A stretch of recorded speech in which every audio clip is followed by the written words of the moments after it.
Ngayon tuturuan ko naman kayo kung paano gumawa ng parallel circuit.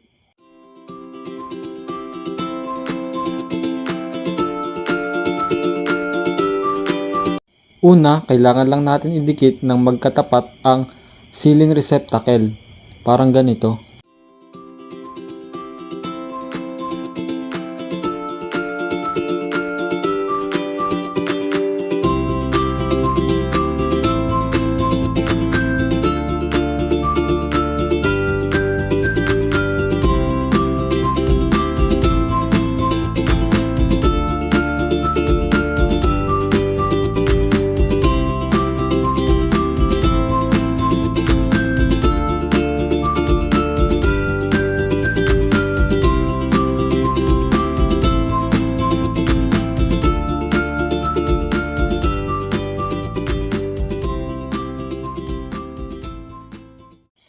Siya nga pala guys, nag-o-offer nga pala ako ng paid online tutoring sa mga gustong matuto about sa iba't ibang klase ng wiring circuit. Kung nahihirapan kayo, maaari kayong mag PM sa akin dito sa aking YouTube page saka Facebook page.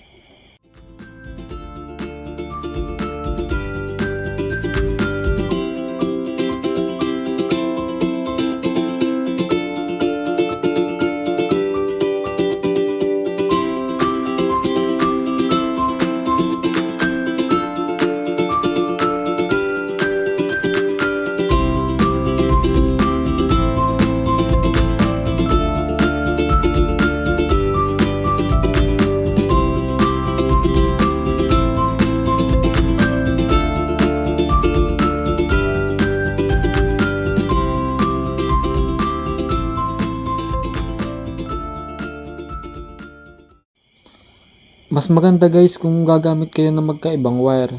Kasi pag magkatulad yan, mahihirapan kayo kung ano ba malaman kung ano ba ang negative at positive side. Kaya mas maganda kung magkaiba para hindi kayo malito at mapabilis ang inyong gawa. Kasi pag nagkaiba yan, maaaring magkapalit ng side, maaaring sumabog yung inyong bulb. Kaya kailangan talaga tama-tama ang gawa nyo dito.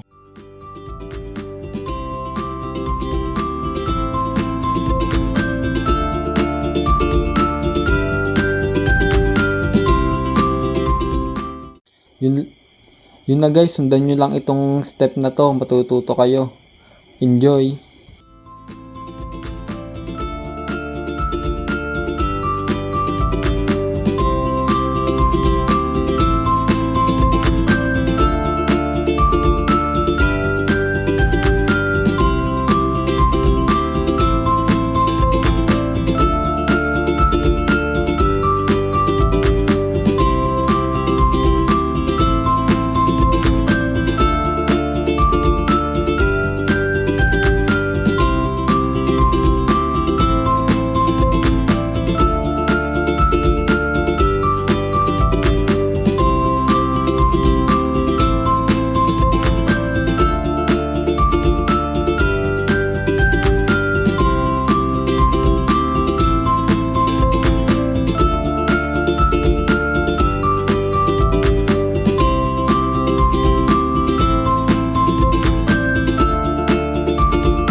nga pala guys, pag gagamit kayo ng bumbilya, dapat angkop lang dun sa battery nyo. Halimbawa, itong ginamit ko, 4.5 parehas yung aking bumbilya, di bali 9 volts. Tapos yung battery ko 9 volts lang, kaya ayos na ayos lang, tamang-tama.